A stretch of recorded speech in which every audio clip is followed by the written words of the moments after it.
Even Meta's decision to cut 600 workers in October 2025, they cut those workers from their AI unit. And that's because the AI unit had gotten bloated. They'd hired too many people. And especially at these tech firms where the idea of integrating new technology, innovating, and disrupting, you cannot have 10 people you have to go to make a decision if you want to be a disruptor and an innovator. Companies are announcing big layoffs all the time. In a given year, there could be 1 million announced layoffs. The question is whether or not there's other hiring going on. And the problem we have is that there's no official hiring data. We've seen a wide variety of reasons for the layoffs that we've seen in recent months. Sometimes it's related to a larger restructuring at the company, an effort to reduce costs. Sometimes it's related to changes in the business.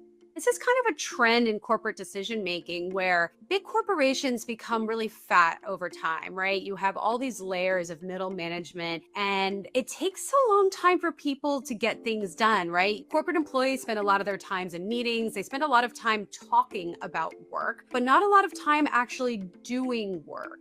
As we enter into leaner economic times, you're seeing companies kind of rethink their corporate structures. Do I need 5 layers of management for one project to get done? If I cut out 3 to 4 of those, how quickly can we actually have this project out in front of customers? And when you're in a high interest rate environment, the job market has become weaker. Consumer spending has become weaker. You don't really have the luxury to have 5 layers of management to go through every time you make a decision. You could play that clip from 1890 when they were building cars by hand, and then Ford came along. I don't know when he came along, and he said, "Can I build it faster?" And then the artisan in Europe is saying, "Oh my God, he's building like 40 cars in an hour, and we take 5 years."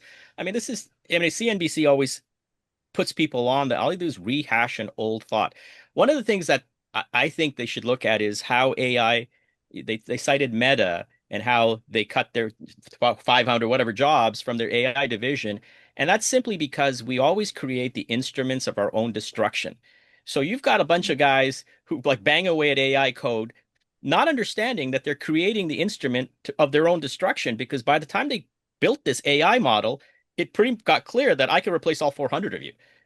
And then they got shocked when they get replaced. Well, it's hilarious, right? It's okay. It could be not like a permanently type of job. It's a project job. I hire you to deliver me the project. It's done. Bye. If you're a good specialist, I will hire you next time to the next level of the project. And that's why, because they completed some part of work, it doesn't mean it should stay as it is forever. It always have to be like a backlog with the next feature, new next improvements. Something happens, some issues, some bugs appeared. It should be some support. But the main idea always to have like first release, the second one, the third one for the next 2 years, for instance. Even some R&D department can think about it and start thinking ahead. Because if you just lay off in half a year, thinking, oh my God, where are my engineers? Where are my managers? I have a wonderful idea, and you need to hire new again. So I think in the video at the end, it will be this situation when it's lay off and then, oh, I need people. But you waste much more money when you again hire a new one, onboarding, and all the turnover. Yeah, better to have them and maybe redirect slightly to something else like trainings or so. But because people who work, they already know the sphere, your company, the culture. And if you provide some knowledge, okay, we will need you on this department, please choose. So I think it's one of the solution.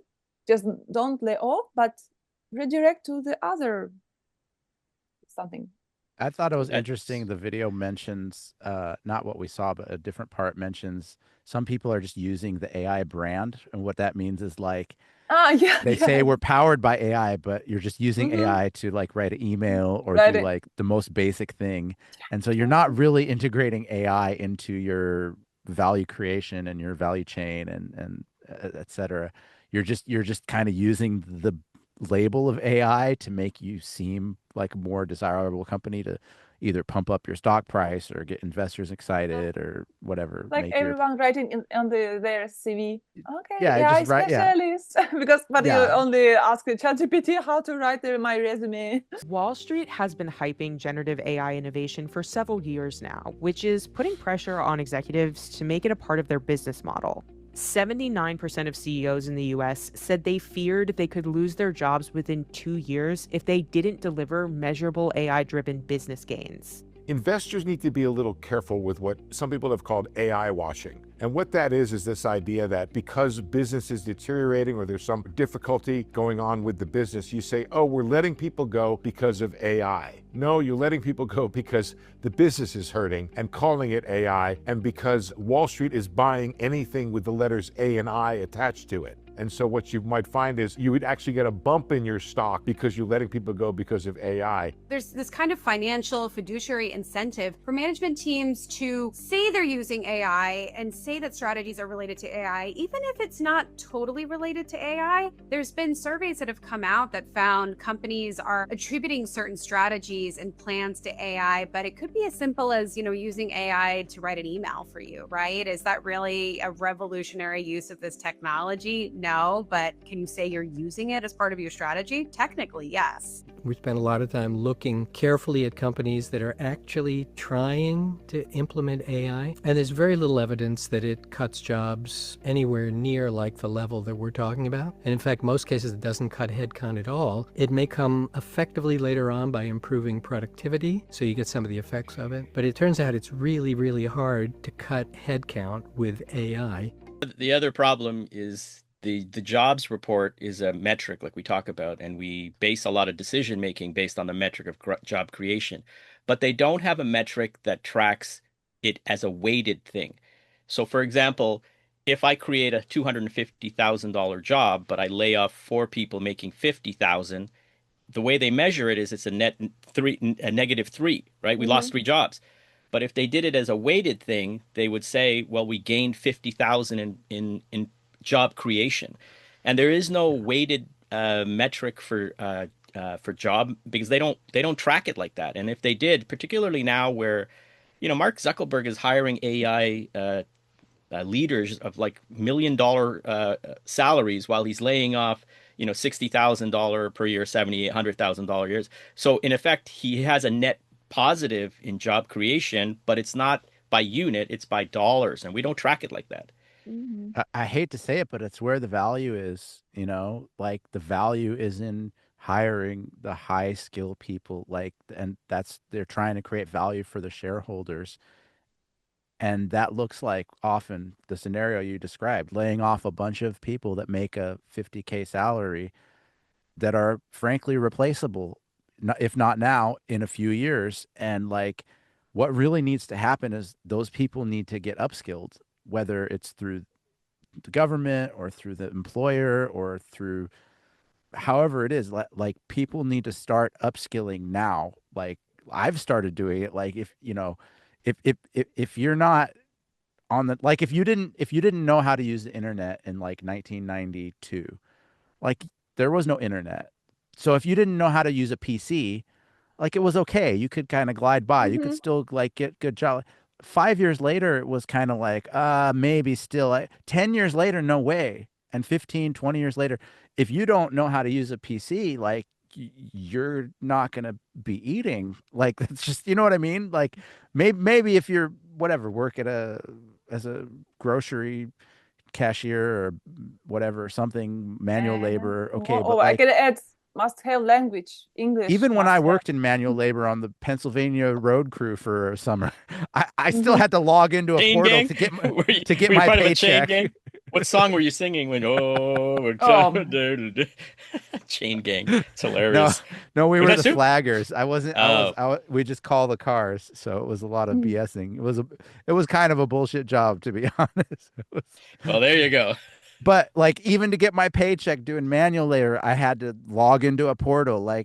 So that's the next generation. It's if you don't know how to use these new AI tools, it's okay, but you better catch up quick, or your butt's gonna be on the line. Your job's gone. My argument around AI is that it is not, it's a tool, but it's a tool designed so that you don't need any competency. Like you guys just said that, I'm not a musician, but I can use the AI to generate a song.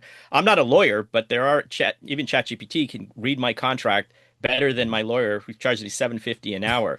So the whole thing around vibe coding and vibe this, where they're building in the background and eliminating your need to understand how it works. And so I think AI is an interesting thing because, there is really, other than, and the computer learns by itself, right? The AI model, large language models, you feed it data.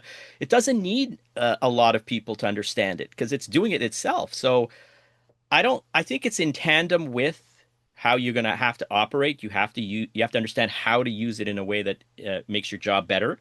Um, Definitely don't want to replace yourself, like create any programs that replace you. That's hilarious what people do, but they have no choice, right? I think we're early days of this, and I think we're now going to have this conversation. It's going to be so seamless into our everyday life that it's not going to be an issue anymore. It's just how it is. I can still remember when most companies didn't have a Facebook, didn't have a website, and now it's like, what are you doing? Yeah. You don't have a business if you don't have social media and a website now, right? It's going to be like that. And if you get in on it now, you're going to be one of the chosen few, right? Talking about website now, it's not must have because you have the social media. You can use the Instagram for the small business. It's better to have the page in the Instagram than to have the website. So it's not must have now. Yeah, in Kuwait, that's the way businesses, they do all their business on Instagram. Now, as a customer, I also can understand why, because the Instagram, I can be subscriber. I have, my favorite something, I don't know, my candles or dresses. I just save them and I want to buy something. I go to this social media tool and see, I don't go to a website this, website that, because it's not browser era anymore. It's the mobile phone. Smartphones and everything. That is interesting. It's not even the phone era anymore. It's the AI era. We're in a new era. Like it's a new era. That AI, if they could plant that chip in my brain, it can talk to you. So like if I could get an earbud that has GPT in it, I won't be using a phone. It'd be like, so Siri, what's happening today? You're looking kind of sexy there, baby. Thank you, blah, blah, blah, blah, blah, blah, blah, whatever, like. Those are your phone calls? What did I mean? Oh, my Lord. With Siri.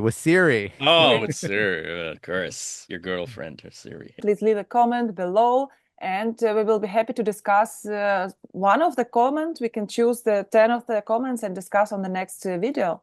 So please go ahead, be active. We will really like your feedback. Even if it's like something like criticism, we are ready.